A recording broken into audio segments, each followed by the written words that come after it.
नमस्कार, आगाज टाइम्स देख रहे हैं आप। मैं हूं आपके साथ पलक शर्मा। वक्त हो गया है मॉर्निंग आगाज का, तो आइए रुक करते हैं प्रमुख खबरों की ओर। इंस्टाग्राम पर आपत्तिजनक पोस्ट को लेकर बवाल, कल रूपापुर चौराहे पर जाम। आपको बता दें, आज आरोपी गिरफ्तार कर एसडीएम सवाईजपुर के समक्ष पेश किया गया।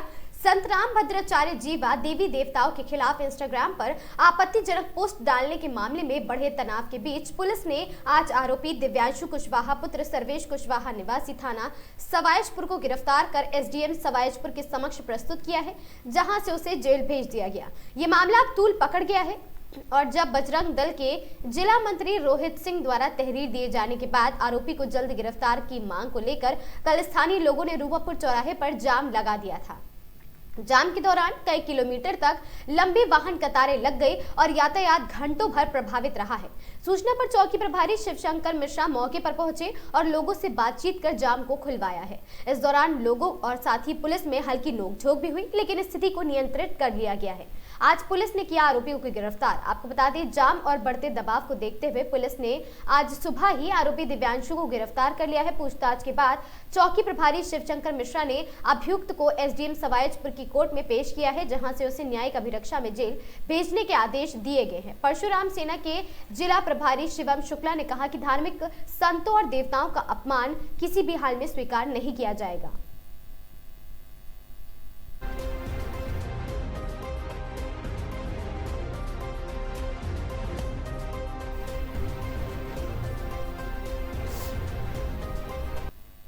अगली खबर सोनभद्र से है, जहां पुलिस ने चर्चित कफ सिरप मामले के मुख्य आरोपी भोला प्रसाद जायसवाल को आखिरकार कोलकाता एयरपोर्ट से गिरफ्तार कर सोनभद्र ले आई है, जहां मीडिया के सामने के कई दौरान आपको बता दें मीडिया के सामने पेश कर उसे न्यायालय भेज दिया गया है। एसपी अभिषेक वर्मा ने प्रेस वार्ता के दौरान कई अहम बातों का खुलासा किया है। उन्होंने बताया कि भोला प्रसाद जायसवाल को एयरपोर्ट कोलकाता पर डिटेन किया गया था। इसके बाद सोनभद्र पुलिस ने उन्हें साथ लेकर पटना बिहार एयरपोर्ट पर लाया गया है, वहां से बाई रोड सोनभद्र लाया गया है, जहां आज न्यायालय में पेश कर आगे की जांच के लिए रिमांड पर लेने का प्रयास किया गया। पुलिस अधीक्षक अभिषेक वर्मा ने चर्चित कफ सिरप के मुख्य आरोपी भोला प्रसाद जायसवाल की गिरफ्तारी को लेकर मीडिया से मुखातिब हुए, जहां बताया कि कोतवाल आपको बता दें कि कोलकाता के एयरपोर्ट पर सोनभद्र पुलिस ने थाईलैंड भागने की फिराक में भोला प्रसाद जायसवाल को परिवार सहित डिटेन किया था। उसके बाद ट्रांजिट डिमांड पर आरोपी को सोनभद्र लाया गया है।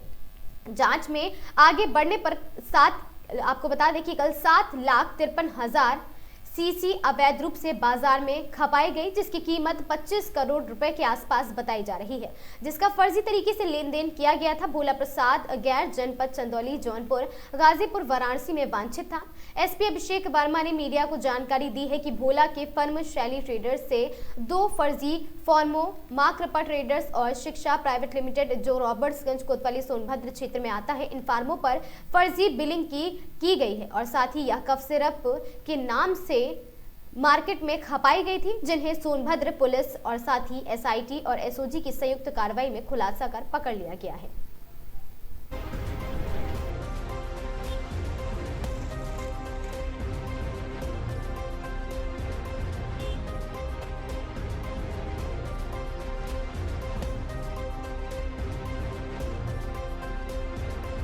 गिरफ्तारी हुई है, ट्रांजिट रिमांड पे भी लिया गया, क्या है पूरा मामला, कैसे गिरफ्तारी? देखिए, जैसे आप सबको ज्ञात है, दिनांक 18/10/2025 को जनपद सोनभद्र में जब हमारी संयुक्त चेकिंग चल रही थी एक्साइज टीम के साथ, तो हमने लगभग 1,19,675 सीसी की कफ सिरप की ये बरामद करी थी। उसी क्रम में हमारी जब ये विवेचना आगे बढ़ी, तो उसके उपरांत जनपद गाजियाबाद में और बीच में जनपद रांची में, झारखंड में हमने कुछ कफ सिरप की ये बॉटल बरामद करी थी। अभी तक जांच में ये स्पष्ट हुआ था कि कई सारी फर्जी दवाइयों की दुकान क्रिएट की गई हैं, जिसमें दिखाया जाता था कि इसकी सप्लाई हो रही है, पर वो दवाई उन दुकानों पे ना जा करके अन्य कहीं जगह स्मगल की जा रही थी। जब ये विवेचना हमारे यहाँ जो एसआईटी अपर पुलिस अधीक्षक हेडक्वार्टर के नेतृत्व में गठित है, उस एसआईटी की जो जांच चल रही थी, उस एसआईटी की जांच में ये पाया गया कि जनपद सोनभद्र में भी 2 फर्में, जिसका नाम एक माँ कृपा मेडिकल एवं मेसर्स शिक्षा प्राइवेट लिमिटेड है, ये 2 कंपनियां हमारे यहाँ थाना क्षेत्र रॉबर्टगंज के अंतर्गत थी इनकी जांच की गई ड्रग इंस्पेक्टर द्वारा, तो इसमें पाया गया कि लगभग 1/4/24 से लेकर के 23/8/2025 तक 7,53,000 शीशियां फेंसिडिल सिरप की ये सप्लाई की गई हैं। जब ये जांच की गई कि ये सिरप किसने सप्लाई करी गई है, तो इसमें नाम आया है शैली ट्रेडर्स नामक एक कंपनी का, जिसके प्रोप्राइटर, जिसके ओनर हैं भोला प्रसाद जायसवाल। जैसे ही ये जानकारी हमको हुई, तुरंत इसमें पुलिस द्वारा अभियोग पंजीकृत किया गया और इसकी विवेचना की शुरुआत की गई। विवेचना के क्रम में हमको ये जानकारी प्राप्त हुई कि 30 नवंबर को जो इसमें वांटेड थे भोला प्रसाद जायसवाल, वो अपनी फैमिली के साथ भारत छोड़ करके थाईलैंड भागने की फिराक में है। हमारी टीम ने तत्काल कलकत्ता पुलिस से मदद ली उच्च अधिकारियों के माध्यम से। कलकत्ता पुलिस द्वारा एयरपोर्ट में जाकर के भोला प्रसाद जायसवाल को डिटेन किया गया।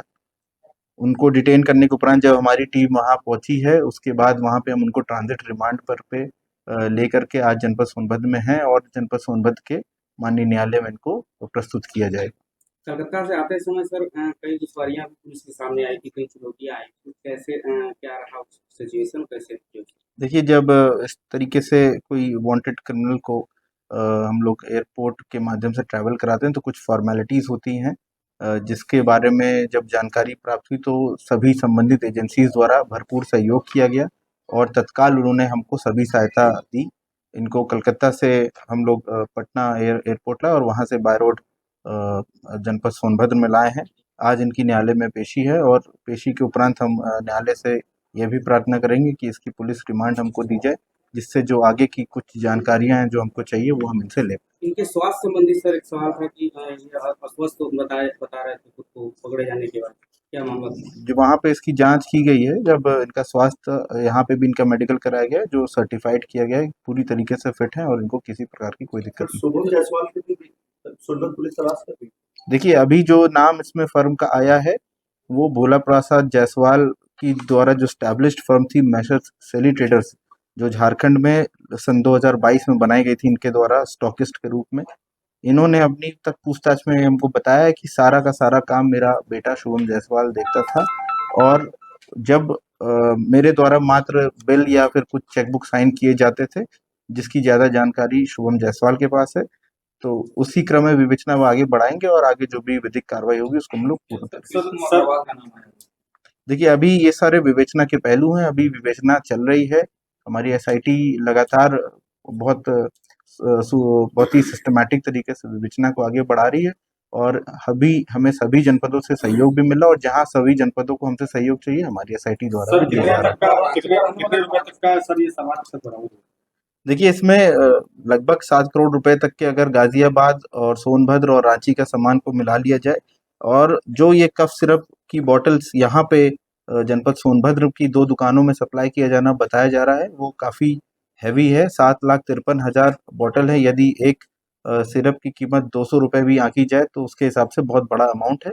इसीलिए इसमें इनके जो अकाउंटेंट हैं, इनके जो चार्टर्ड अकाउंटेंट हैं, उनसे भी हम लोग पूछताछ करेंगे। सर, देखा जा रहा है कि कहीं इंटरनेशनल टाइप की चीजें हैं और बाहर दूसरे देशों में सप्लाई हो रही है। देखिए, अभी जो ये बात निकल करके कुछ सामने आई है कि इसमें कुछ स्मगल किया हुआ सामान भारत के अन्य राज्यों से होते हुए बांग्लादेश बॉर्डर पार करा के बांग्लादेश भेजा जाता है। उस क्रम में भी विवेचना जारी है। जो आगे कैरिंग फॉरवर्ड एजेंट है जो उसको सामान को आगे सप्लाई करते हैं, निश्चित रूप से यदि इस तरीके की उनकी संलिप्तता होगी और जो भी एजेंट्स इसमें इन्वॉल्व होंगे जो इसको स्मगल करा रहे हैं, सभी एजेंसीज के सहयोग से हम सभी को गिरफ्तार करेंगे। Thank you. खबर चित्रकूट से है, जहां मंदाकिनी नदी में संचालित विवाद से ही होती है। विवादों में राजापुर तहसील क्षेत्र के सरधुआ गांव के कल्याणी घाट के संचालक जावेद खान पर गांव के किसानों ने दबंगई का आरोप लगाया है। घाट संचालक द्वारा बिना किसानों की जमीन एग्रीमेंट के रास्ता व जबरन ओवरलोड वाहन निकालने सहित कई आरोप लगाए गए हैं। किसानों ने खनन विभाग और राजस्व विभाग पर भी मिलीभगत का आरोप लगाया है। जमीन से इन्होंने रास्ता लिया भैया, इन्होंने कहा कि हम आपकी ज़मीन का मुआवजा देंगे। इन्होंने आज तक न कोई एग्रीमेंट करवाया, न हमको 1 रुपया दिया।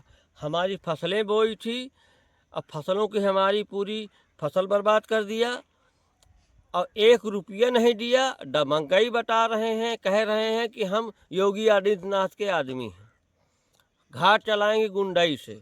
मुसलमान जात के हैं, जावेद नाम है इनका, और रात में अवैध खनन करवाते हैं जो निजी भूमि में, मतलब जहाँ इनका मानक है वहाँ इनके पास बारू नहीं है। जो किसान की ज़मीन है वहाँ रात में खनन करवाते हैं, दिन भर मशीन यहाँ खड़ी है। देखो 2 मशीनें खड़ी हैं, अभी नहीं चलेंगी, ये रात में चलती हैं ये। और हमारी यहाँ पूरी फसल बोई थी, पूरी हमारी नालियाँ खुदवा दी है। आप लोगों ने किसी अधिकारी से किसी चीज़ की शिकायत की? एसडीएम महोदय से शिकायत किया हमने कल। एसडीएम महोदय ने कहा हम बात करते हैं। एसडीएम महोदय का उन्होंने मुंह बंद कर दिया। एसडीएम महोदय का मुंह बंद कर दिया कि पैसा दे के मुंह बंद किया, कि प्रशासन द्वारा, बाबा द्वारा मुंह बंद कर दिया गया। आपका प्रशासन आपकी नहीं सुन रहा, आपकी मदद नहीं कर रहा? नहीं कर रहा भैया, कहाँ कोई मदद कर रहा। गुहार लगा रहे हैं हम किसान आदमी। कितने दिन से घाट चल रहे हैं? घाट आज चल रहा है 7 दिन से।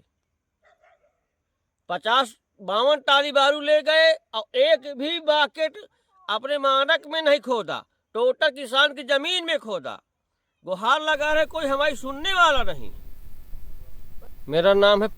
दिनांक 2 दिसंबर 2025 को ग्राम शिरोमन नगर में आरोपी संतोष कुमार उर्फ परेटी पुत्र अवध बिहारी अग्निहोत्री और साथ ही उनकी माता शकुंतला के बीच शराब पीने को लेकर विवाद हुआ। विवाद के दौरान आरोपी ने ईंट से वार कर अपनी ही माता को गंभीर रूप से घायल कर दिया, जिससे उनकी मृत्यु हो गई। सूचना मिलने पर पुलिस और उच्च अधिकारी मौके पर पहुंचे और घटनास्थल का निरीक्षण कर शव को कब्जे में लेकर पोस्टमार्टम हेतु मोर्चरी भेज दिया है।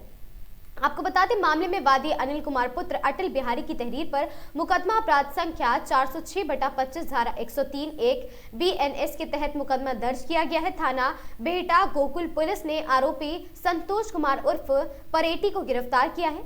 आरोपी की निशानदेही पर एक ईंट का टुकड़ा जो वार में प्रयोग किया हुआ है बरामद किया गया है और साथ ही आरोपी गिरफ्तार संतोष कुमार उर्फ परेटी पिता अवध बिहारी ग्राम शिरोमन नगर थाना बेहटा गोकुल जनपद हरदोई।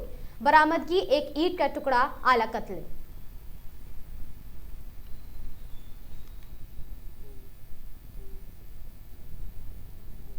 सीतापुर अंतर्राष्ट्रीय दिव्यांग जन सशक्तिकरण दिवस के उपलक्ष्य में जिला बेसिक शिक्षा अधिकारी अखिलेश प्रताप सिंह की प्रेरणा से आज मेजर ध्यानचंद स्टेडियम सीतापुर में बेसिक शिक्षा विभाग द्वारा दिव्यांग बच्चों हेतु विभिन्न प्रतियोगिताएं आयोजित की गई। आज के दिवस के मुख्य अतिथि राज्य मंत्री नगर विकास श्री राकेश राठौर गुरुजी के द्वारा मां सरस्वती का पूजन एवं दीप प्रज्वलित कर कार्यक्रम का शुभारंभ किया गया। प्राथमिक एवं उच्च प्राथमिक विद्यालय मिर्जापुर खैराबाद के द्वारा सरस्वती वंदना एवं स्वागत गीत प्रस्तुत किया गया। माननीय मंत्री जी के द्वारा कक्षा 1, 2, 3 के छोटे छोटे बच्चों द्वारा किए गए कार्यक्रम की सराहना की गई। माननीय मंत्री जी का स्वागत सहायक वित्त एवं लेखा अधिकारी के द्वारा पुष्पगुच्छ भेंट कर किया गया है। कार्यक्रम की संक्षिप्त रूपरेखा जिला समन्वयक और साथ ही समेकित शिक्षा प्रमोद गुप्ता के द्वारा प्रस्तुत की गई। प्रतियोगिता में विजय प्रतिभागियों को मंत्री जी के द्वारा मेडल एवं पुरस्कार देकर सम्मानित किया गया। कार्यक्रम का संचालन जिला व्यायाम शिक्षक राज शर्मा द्वारा किया गया। मूक बधिर, दृष्टि बाधित और साथ ही अस्थि दिव्यांग, मानसिक मदानता आदि विभिन्न दिव्यांगता के बच्चों की बनाना और साथ ही रेस, गुब्बारा रेस और साथ ही मेकअप, चित्रकला, छूकर पहचानो, तीली भरो और साथ ही अंतरिक्ष रस्साकशी आदि विभिन्न प्रतियोगिताएं हुई, जिनमें दिव्यांग बच्चों ने बढ़ चढ़ कर हिस्सा लिया है। सहयोगियों की भूमिका में प्रमोद दीक्षित, लौंगश्री यादव, रवि प्रकाश सिंह, संतोष कनौजिया, धीरेन्द्र वर्मा, नीलम कुमारी आदि ने सराहनीय कार्य किया है। कार्यक्रम में जिला समन्वयक प्रशिक्षण आर्य कुमार दीक्षित, जिला समन्वयक निर्माण विकास कुमार, जिला समन्वयक सामुदायिक सहभागिता किसियल अग्निहोत्री, जिला समन्वयक MIS अंकित कुमार तथा जिला समन्वयक बालिका शिक्षा श्रुति रुहेला ने बच्चों का उत्साहवर्धन किया। इस अवसर पर समस्त जनपद के स्पेशल एजुकेटेड दिव्यांग बच्चों एवं उनके अभिभावक वहां पर उपस्थित रहे।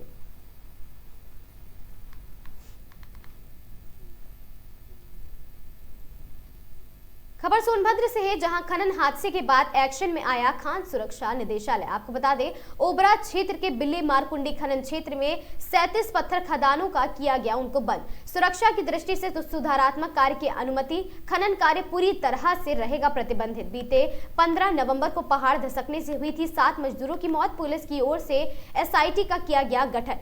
हादसे में 4 आरोपी को भेजा गया जेल। 6 के खिलाफ NBW की पुलिस ने की है कार्रवाई। खान सुरक्षा निदेशालय वाराणसी के आदेश पर 37 खदानों को किया गया बंद। डेंजर जोन हो चुकी है इन खदानों को पूरी तरह किया गया प्रतिबंधित। खान सुरक्षा निदेशालय के अगले आदेश तक खनन पर रोक। खदानों की प्रतिबंधित करने को लेकर खननकर्ताओं में मचा है हड़कंप।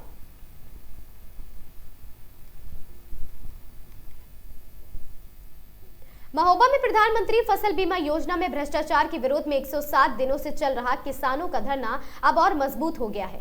सदर तहसील में जय जवान जय किसान संगठन के बैनर तले जारी धरने को बुधवार को अधिवक्ताओं के समर्थन देकर किसानों की बड़ी लड़ाई को ऊर्जा दी गई है। वकीलों के किसानों के बीच बैठकर कहा कि यह धरना किसानों के साथ हुए धोखे के खिलाफ न्याय की लड़ाई है और वो किसान परिवारों से जुड़े हैं, इसीलिए इस संघर्ष में उनके किसानों की आवाज के साथ खड़े रहेंगे।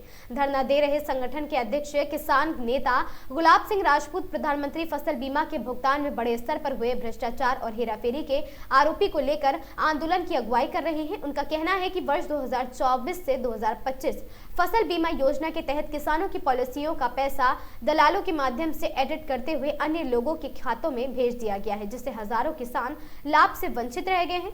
इस पूरे मामले की जांच को लेकर लगातार आवाज उठाई जा रही है, लेकिन अभी तक कोई ठोस कार्रवाई नहीं हुई है।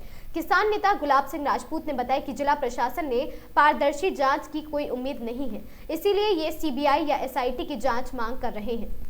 और साथ ही उन्होंने कहा कि उन्होंने मुख्यमंत्री का खून से खत लिखकर जांच भी शुरू की है और साथ ही गुहार लगाई है। उम्मीद है कि किसानों को न्याय मिलेगा। उन्होंने बताया कि उन्हें धरना समाप्त करने के लिए लगातार दबाव बनाया जा रहा है। प्रशासन की ओर से शांति भंग की कार्रवाई कर जेल भेजने की धमकी भी मिल रही है, लेकिन किसान अपने अधिकारों की लड़ाई में पीछे हटने वाले नहीं है। थाने में पहुंचे वकीलों ने कहा कि किसानों के पैसे हड़पने वालों को सजा मिलनी चाहिए। और साथ ही धरने के 107वें दिन किसानों में नए समर्थन के जोश भर दिया गया है। अब किसान संगठन भ्रष्टाचार के खिलाफ लड़ाई को और तेज करने की तैयारी में है और न्याय मिलने तक आंदोलन जारी रखने का संकल्प लिया गया है।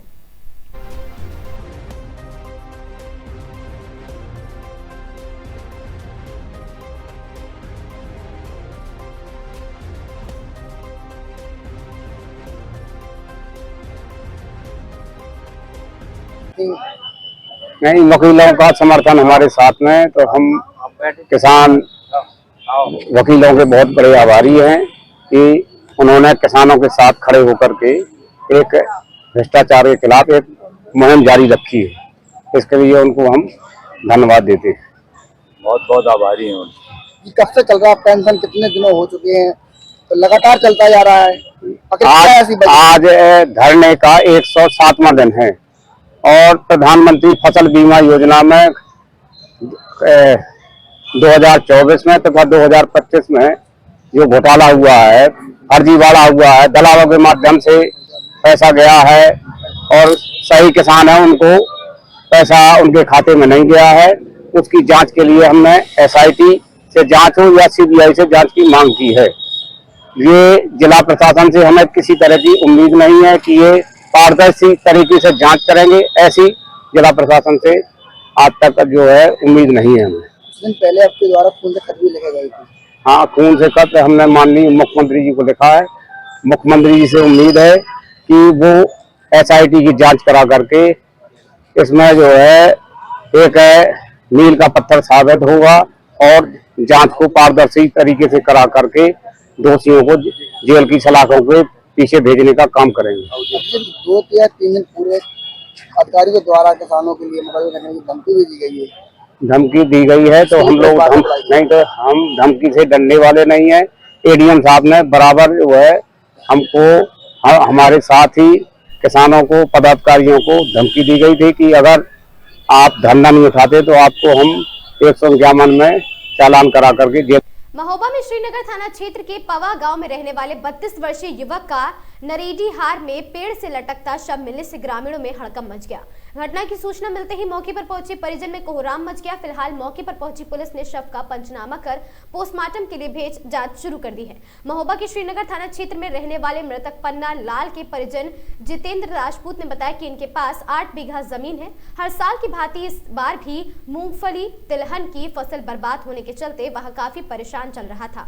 मेरे भाई पन्ना लाल ने गाँव वालों से 3 से 4 लाख रुपए कर्ज ले रखा था। गाँव वाले पैसा वापस करने को लगातार दबाव बना रहे थे, जिसके चलते वह परेशान हो गया था और इसी दबाव के चलते वह बीते 3 दिन से घर से रहस्यमय ढंग से गायब हो गया था, जिनका नरेडी हार में पेड़ से लटकता शव मिला है। घटना को लेकर हम सभी परेशान हो गए हैं।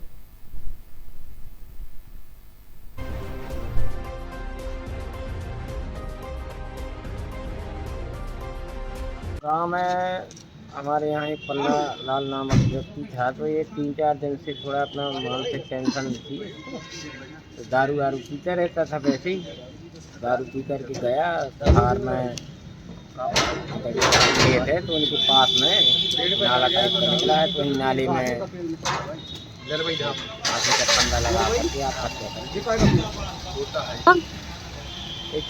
4 दिन से लापता था।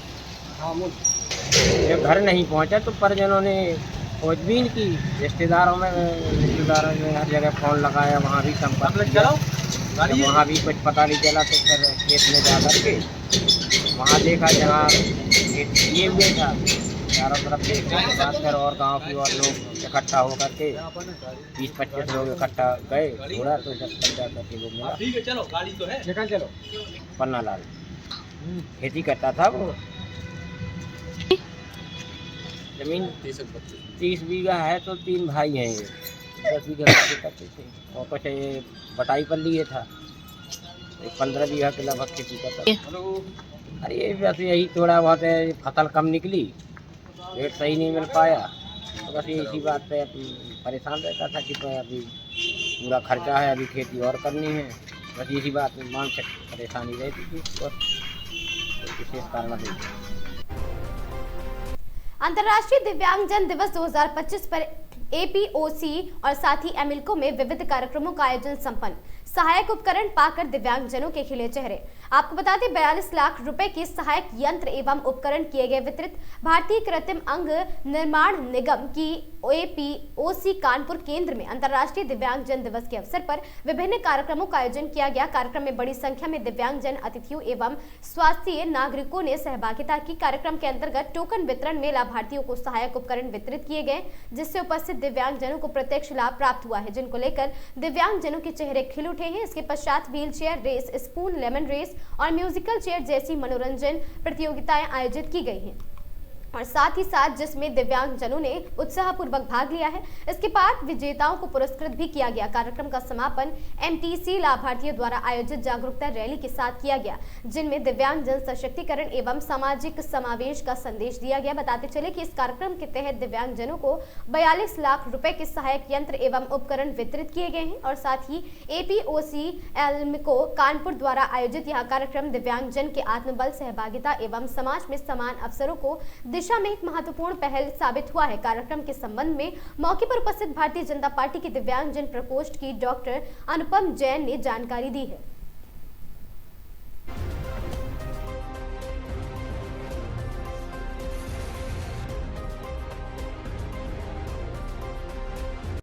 क्या नाम है? रविकांत शर्मा। कहाँ से आए? एलंगन तिलक नगर। अच्छा, क्या आज आपको कौन सा उपकरण दिया गया है? ये बैटरी वाली गाड़ी दी गई है। अच्छा, कब से अप्लाई किया था लगभग?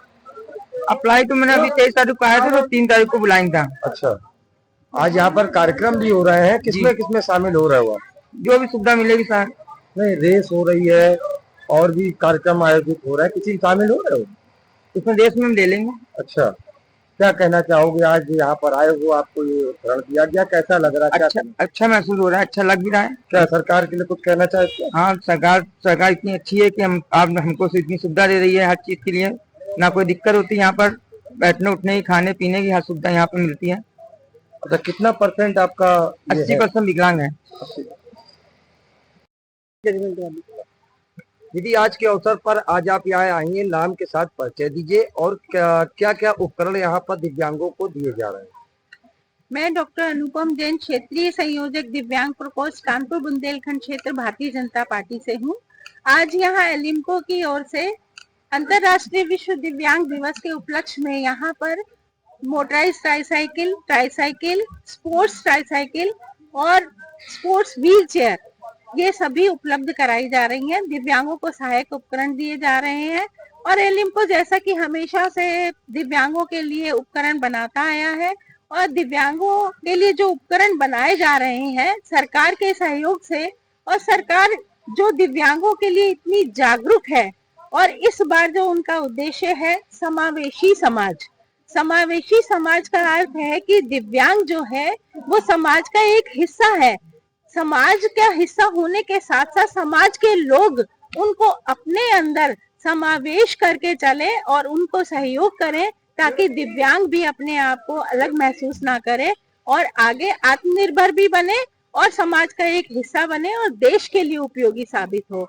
ऐसा ही उद्देश्य है सरकार का। और आज आपके माध्यम से मैं सभी दिव्यांगजन को विश्व दिव्यांग दिवस की हार्दिक बधाई देना चाहती हूँ और एलिम्को का और सरकार का धन्यवाद करना चाहती हूँ कि उनके माध्यम से हम भी समाज की कुछ सेवा कर पा रहे हैं, और उन्होंने दिव्यांगों के लिए इतने सहायक उपकरण जिसमें कि उनके चलन प्रक्रिया में, उनके कामों में जो उनको आसानी होती है, इसके लिए वो सहयोग कर रहे हैं। इसलिए एलिम्को का भी मैं हृदय से बहुत बहुत धन्यवाद करना चाहती हूँ।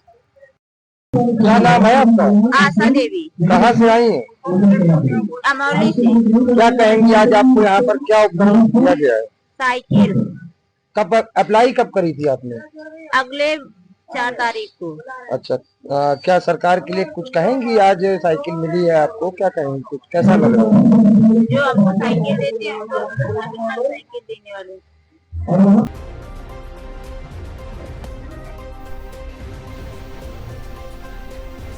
खबर मिर्जापुर से है, जहां डीएम के आश्वासन के बाद छात्रों ने किया धरना समाप्त। आपको बता दें, छात्र की मौत मामले में बीएचयू साउथ कैंपस के छात्र कल दे रहे थे धरना। बीएचयू साउथ कैंपस में मेडिकल सुविधा की मांग, मृतक छात्र मामले में जांच कमेटी की मांग को लेकर चल रहा था धरना। 2 कमेटी करेगी मृत छात्र मामले की जांच। बीएचयू साउथ कैंपस में हेल्थ मांगने को लेकर बनाई गई कमेटी। देहात कोतवाली क्षेत्र के बीएचयू साउथ कैंपस का मामला।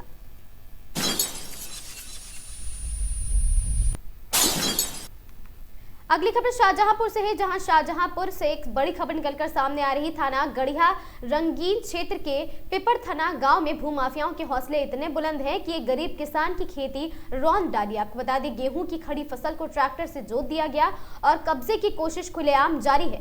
पीड़ित किसान प्रशासन से गुहार लगाता रहा, फोन करता रहा, लेकिन मदद के नाम पर उसे सिर्फ इंतजार मिला। शाहजहांपुर के पिपरथना गांव में ये तस्वीर उस दर्द को बयां करती है जिसे शब्दों में नहीं कह सकते और शब्दों कहना मुश्किल है।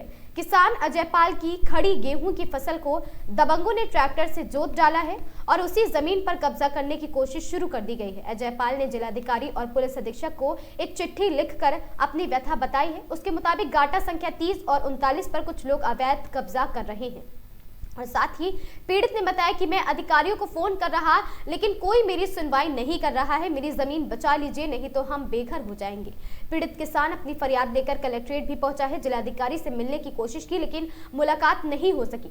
फोन पर बात भी अधूरी रह गई है। ग्रामीणों के अनुसार प्रशासन की चुप्पी ने भूमाफियाओं के हौसले और भी बढ़ा दिए हैं। शिकायतों के बावजूद अभी तक ना तो कब्जा रोका गया है और ना ही कार्रवाई के कोई संकेत है। फिलहाल किसान अजयपाल अपनी जमीन बचाने की लड़ाई अकेले लड़ रहा है।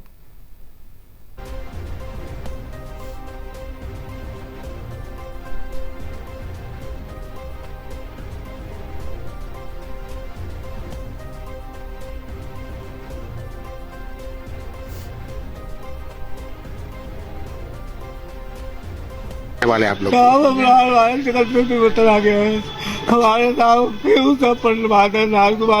कौन सा गांव लगता है आपका? गांव लगता है जगतपुर तहसील कौन सी लगती है आपकी? लगती साहब।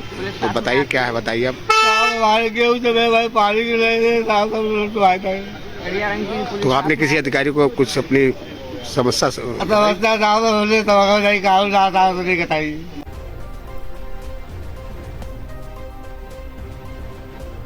खबर जौनपुर से है, जहां खाना बनाते समय गैस पाइप फटा है। हादसे में एक ही परिवार के 4 लोग घायल। खाना बनाते समय हुआ भीषण हादसा। आपको बता दें, चारों को अस्पताल में कराया गया भर्ती। 2 की हालत गंभीर। जिला Varanasi trauma centre refer. Mariyahu कोतवाली के हिनौती गांव की घटना।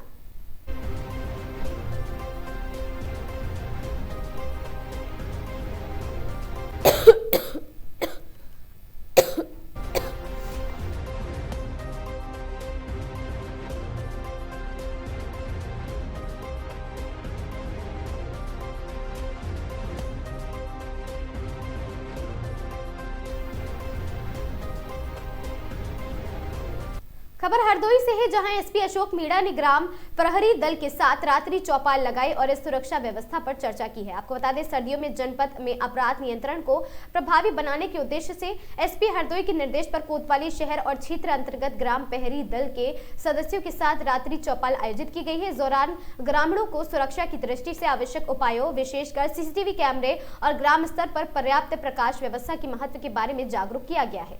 चौपाल में पुलिस टीम ने बताया कि ठंड के मौसम में चोरी एवं अन्य आपराधिक घटनाओं की आशंका बढ़ जाती है। ऐसे में गांव में निगरानी प्रणाली मजबूत रखना आवश्यक है। ग्रामीणों को अपने अपने क्षेत्र में प्रकाश व्यवस्था दुरुस्त रखने और संदिग्ध गतिविधियों की तुरंत सूचना पुलिस को देने की अपील की गई है। कार्यक्रम के दौरान क्षेत्राधिकारी नगर भी मौजूद रहे और उन्होंने ग्राम प्रहरी दल के साथ समन्वय बढ़ाने, नियमित गश्त तथा सामुदायिक पुलिसिंग को मजबूत करने के निर्देश दिए हैं। पुलिस अधिकारियों ने आश्वासन दिया है कि जनपद में कानून व्यवस्था बनाए रखने हेतु हर संभव कदम उठाए जाएंगे।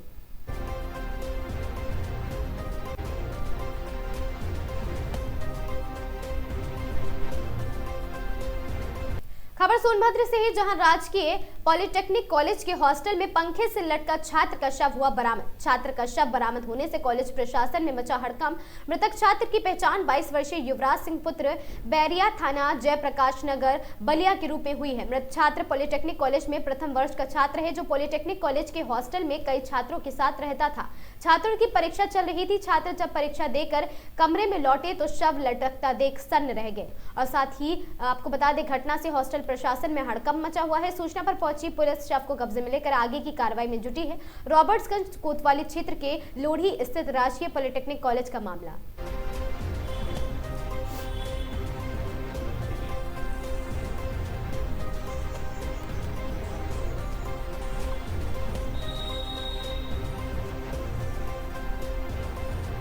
खबर बहराइच से है, जहां मटेरा में विशेष समुदाय के लोगों ने पीड़िता के घर पर किया हमला। आपको बता दें, जाति सूचक गाली देते हुए दबंगों ने जमकर बच्चों सहित महिलाओं को जमकर पीटा है।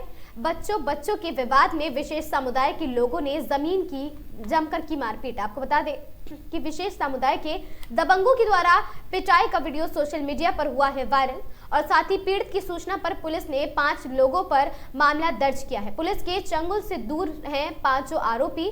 मारपीट कर फरार आरोपियों की कब पुलिस करेगी गिरफ्तारी। सीएम योगी आदित्यनाथ के राज में दबंगों का कर पीड़ितों पर बरसा। और साथ ही थाना मटेरा इलाके के भौखारा के भाटनपुरवा गांव का पूरा मामला।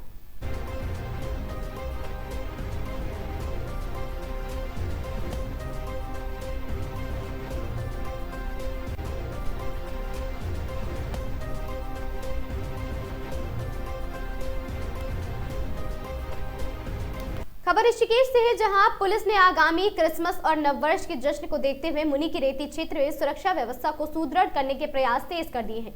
बीती रात कैलाश गेट चौकी पुलिस ने क्षेत्र में पैदल गश्त कर स्थानीय लोगों से मुलाकात की और उनकी समस्याओं को सुना है। गश्त के दौरान स्थानीय निवासियों ने पुलिस को बताया कि कुछ इलाकों में पथ प्रकाश की समुचित व्यवस्था नहीं है। अंधेरे का फायदा उठाकर नशेड़ी तत्व सक्रिय रहते हैं, जिसके कारण आपराधिक वारदातों की आशंका बनी है। लोगों ने पुलिस को इन क्षेत्रों की जानकारी दी है जहां आकस्मिक तत्व सक्रिय रहते हैं।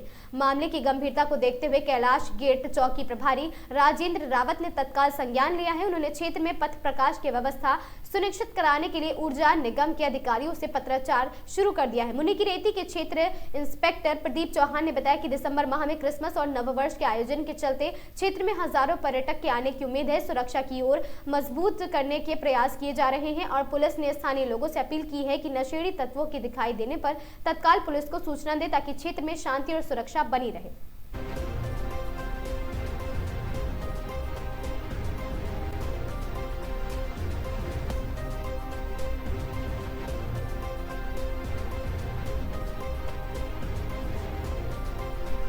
खबर हरिद्वार से है, जहां धर्म नगरी हरिद्वार मातृ सदन संस्थान ने आरोप लगाया है कि यह खनन विधायक के संरक्षण में हो रहा है। मातृ सदन द्वारा भेजी गई चिट्ठी में दावा किया गया है कि वानिया स्टोन क्रेशर नामक इकाई, जिसमें कथित रूप से विधायक के रिश्तेदार प्रवीण साहनी और अन्य व्यक्तियों का नाम जुड़ा बताया जा रहा है, अवैध खनन में संलिप्त है। चिट्ठी में यह भी आरोप है कि कई पॉकलैंड मशीनों के जरिए लगातार अवैध खुदाई के जाने की सूचना मिली है। संस्थान का कहना है कि यदि आरोप सही है तो यह न सिर्फ एक जनप्रतिनिधि द्वारा कर्तव्यों का उल्लंघन है बल्कि न्यायपालिका आदेशों की खुली अवहेलना है। मात्र सदन ने यह भी चेतावनी दी है कि यदि अवैध खनन तुरंत नहीं रोका गया तो संस्थान उच्च न्यायालय में अवमानना याचिका दायर करेगी। फिलहाल विधायक उमेश कुमार की ओर से इन आरोपों पर कोई प्रतिक्रिया नहीं मिली है। हमारी कोशिश जारी है कि उनकी प्रतिक्रिया आपके तक पहुंच जाए। हरिद्वार में अवैध खनन के ये आरोप कितने सच है इसकी पुष्टि प्रशासनिक जांच के बाद होगी और साथ ही हम इस खबर पर लगातार नजर बनाए हुए हैं।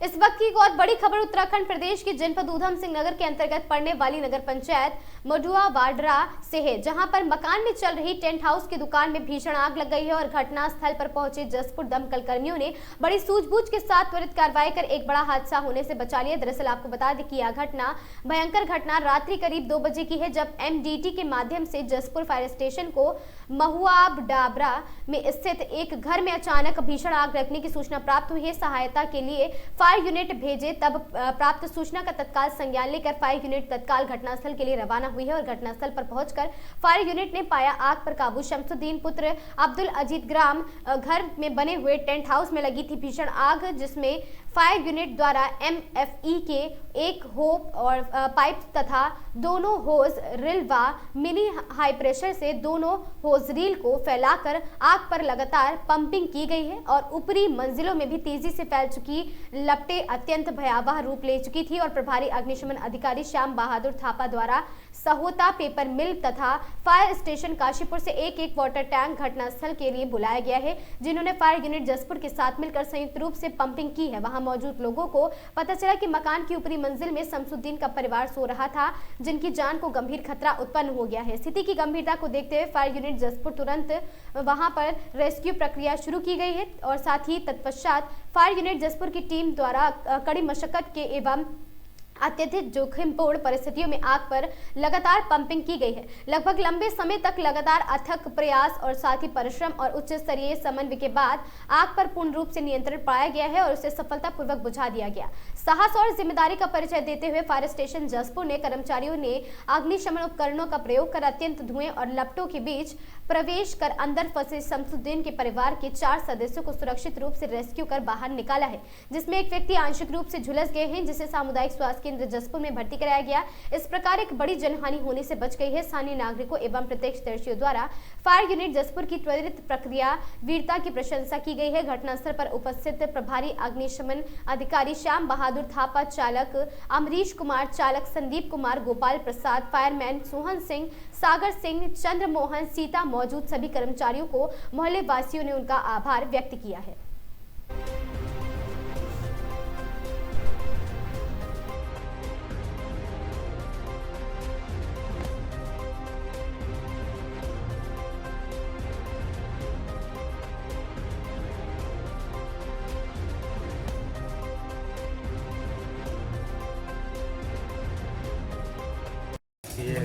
परिवार यहाँ अपना सूर्यनगर रोड में महुआडाबरा नगर पंचायत का क्षेत्र है ये, और शमशुद्दीन जी का घर है। नीचे टेंट की दुकान थी इसमें, और इसमें शॉर्ट सर्किट से मुझे लगता है कोई आगजनी जैसा हुआ है। पूरा बहुत नुकसान हुआ है, बिल्डिंग भी पूरी खंडर में तब्दील हो गई है। और मैं यहाँ इनके साथ में अपनी संवेदनाएं व्यक्त करने आया हूँ, और इनके परिवारजन भी ऊपर जलते जलते झुलसे हैं। उनके हाथ पैरों में, चेहरे में भी आग के जलने के निशान हैं। और मैंने यहाँ मौके पे आके देखा है अपने संबंधित यहाँ के उप जिलाधिकारी जी को, फायर ब्रिगेड को, और यहाँ की जो राजस्व की टीम है उनको हम लगा के इसका आकलन करा रहे हैं। और जो चीज़ें होंगी इस परिवार के लिए आर्थिक सहायता के लिए हम पूरा मदद करेंगे। माननीय मुख्यमंत्री जी को इस विषय को प्रेषित करेंगे।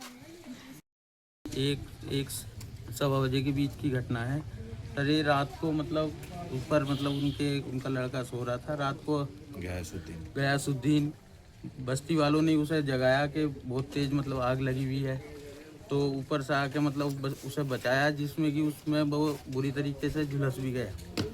और पूरा मतलब ये टेंट की दुकान थी, ये भी पूरा खंडर में तब्दील हो गया, मकान भी खंडर में तब्दील हो गया और जी काफ़ी नुकसान हो गया। और कोई जनमानस की कोई किस तरीके की हानि नहीं हुई। ये यहाँ पर 4-5 लोग ऊपर सो रहे थे, और नीचे ई रिक्शा चार्जिंग के लिए लगी हुई थी, जिसमें शॉर्ट सर्किट होने की वजह से इधर टेंट का सामान, मतलब टेंट की दुकान थी, ये पूरी तरीके से ये जलकर राख हो गया सब कुछ। और ऊपर जो लोग थे उसमें एक व्यक्ति उस हादसे में मतलब आग में झुलस गया, जिसमें उसके हाथ पैर मुंह झुलस गया। उसके बाद उन्हें अस्पताल ले जाया गया, गवर्नमेंट हॉस्पिटल में उनका उपचार हुआ। उसकी सूचना पुलिस को दी गई समय से, और आगे की कार्रवाई मतलब अभी चालू है। 1:30 बजे के करीब का मसला है कि बहुत तेज आग लग रही थी इसमें। जब उधर मोहल्ले वाले भगे सब, जब जाके इनको निकाला उन्होंने घरों में से। वहाँ तो हमने 2 बजे फ़ोन कर दिया, 2 बजे फ़ोन कर दिया। 1:30 बजे करीब बोलो कि वो आई गाड़ी पानी वाली। गुरु गोविंद सिंह महाराज का प्रकाश पर्व 27 दिसंबर को गुरुद्वारा श्री हेमकुंड साहिब में धूमधाम से मनाया जाएगा। इसके अलावा 11 जनवरी को एक निःशुल्क स्वास्थ्य शिविर भी गुरुद्वारा परिसर में लगेगा। इन दोनों कार्यक्रमों को लेकर गुरुद्वारा श्री हेमकुंड साहिब में शहर में तमाम प्रतिनिधि के साथ बैठक हुई है, जिसमें कार्यक्रम को भव्य और बेहतरीन बनाने के लिए सुझाव दिए गए हैं।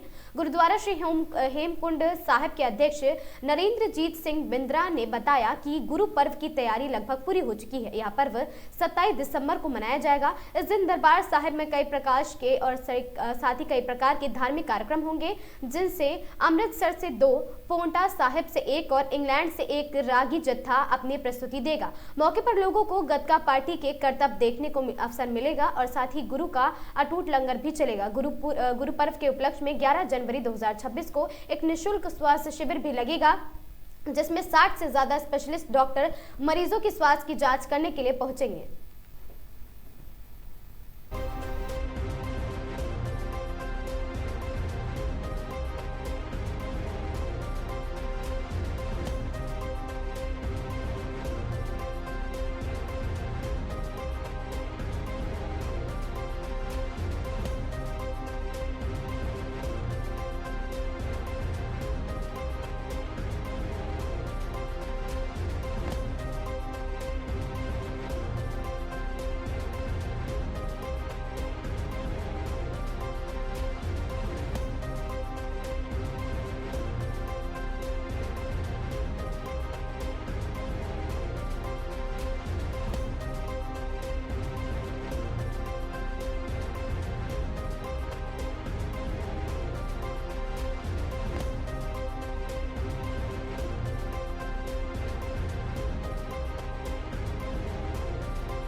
सत्ताईस तारीख को गुरपुरब जो मनाया जाएगा, इसमें 2 जत्थे अमृतसर साहिब से जो हजूरी रागी हैं, 2 जत्थे वो आ रहे हैं।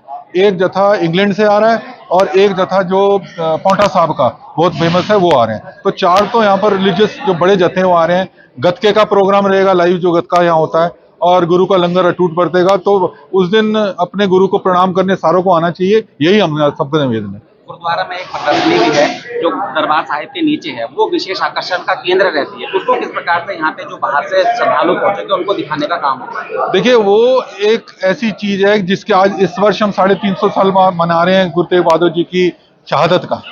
तो ये उसी को दर्शाता है कि किस तरीके से जब मुगलों ने जुल्म किए थे तो वो जुल्म किस किस प्रकार से हुए थे, वो सबको दर्शाता है और वो रोंगटे खड़े करता है और हमें अपना अस्तित्व याद दिलाता है कि जो आज हम जहाँ खड़े हैं, जिस धर्म को हम पालन कर रहे हैं सारे, और अपने अपने मुल्क में हम अडिग खड़े हैं सारे के सारे, तो उस मुल्क में कितने जुल्म हुए पहले। तो आज अगर जो हमारा धर्म चल पा रहा है तो इस करके पा रहा है कि उन्होंने अपने शहादतें दी। तो यही वो प्रदर्शन है। 27 दिसंबर को गुरु गोविंद सिंह जी का गुरपुरब है, जो हर वर्ष ऋषिकेश की जनता गुरुद्वारा श्री हेमकुंड साहिब में बड़ी धूमधाम से मनाती है। उसी तहत आज एक मीटिंग की थी जिसमें ऋषिकेश के सभी संभ्रांत व्यक्ति जब भी आए पहुंचे और उन्होंने अपने अपने सुझाव उस गुरपुरब को और अच्छा कैसे मनाया जाए, और उसके साथ ही जो मेडिकल कैंप जो 15 साल से लगातार लग रहा है और इस बार उसका 16वां वर्ष है, उसमें जो 11 जनवरी को वो मेडिकल कैंप लगना है। इस वर्ष उस मेडिकल कैंप में पिछली जो कमियां हैं उनको कैसे दूर और किया जाए, और ये भी पिछले साल हमारे पे उसमें 60 से ज़्यादा डॉक्टर थे और 3500 से ज़्यादा पेशेंट थे। तो पेशेंट्स की बढ़ती हुई संख्या और डॉक्टर्स की बढ़ती हुई संख्या को देखते हुए उसमें सुविधाएं और कैसे बढ़ाई जाए, इस बारे में मीटिंग हुई जो बहुत अच्छी रही। और हम उम्मीद करते हैं कि जो ये कैंप होगा वो पिछले वर्षों से भी ज़्यादा इसको सफलता प्राप्त होगी, क्योंकि एलोपैथी इंस्टेंट मेडिकेशन एलोपैथी है और होम्योपैथी में लंबा चलता है इलाज। तो हमने ये 2-3 वर्ष पहले भी ये इश्यू आया था, तो सभी की सलाह थी कि अभी जो हम एलोपैथी की तरफ चल रहे हैं इसी को कर लें और उसको बाद में देख लेंगे, तो हो सकता है होम्योपैथी के लिए कोई परमानेंट रकम निकाला जाए।